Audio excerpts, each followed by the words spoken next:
kutaka kujifananisha na mwingine yanaweza kuleta madhara kwako, kwa sababu kila mtu ako na kiwango chake.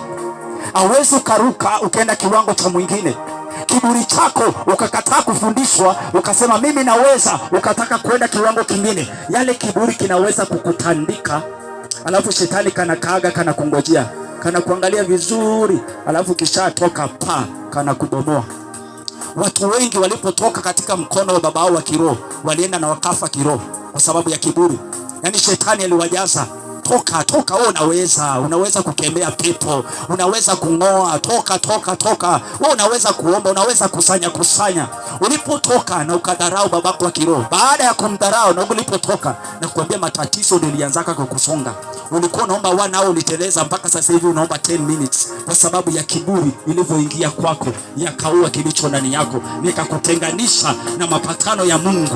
Na acha nikwambie kitu kimoja ambayo watu wengi hawajui.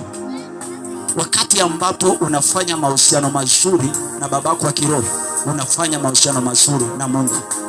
Hakuna wakati ambapo unaweza ukaruka ukaenda kuzungumza na Mungu ikiwa unadharau chini. No, Yesu anasema kabla amjaenda kwake ni lazima mpite kwangu. Yanamaanisha katika ulimwengu wa kiroho kuna level, kuna viwango fulani.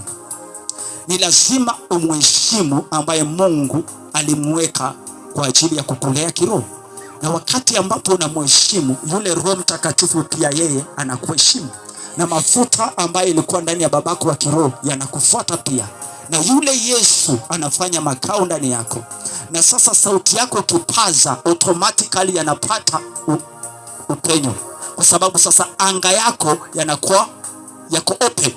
Hata wakati ambapo unataka kuvamiwa, babako wa kiroho anapatiwa alert mapema. Yaani anaweza kukosesha usingizi kwa ajili yako na wewe ukalala, kwa sababu mapatano ambayo mmefanya na yeye ni mazuri. Lakini kwa sababu ya roho ya kiburi yanatuondoa katika kinga. Yaani Wakristo wengi tumepigwa kwa sababu ya roho ya kiburi. Nataka nikakuoneshe kitu.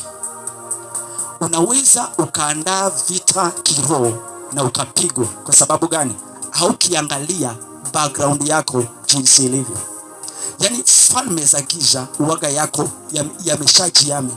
Lakini kwa sababu ya roho ya kiburi, wewe mwenyewe ukatoka pasipo kuangalia backup ambayo uko nayo.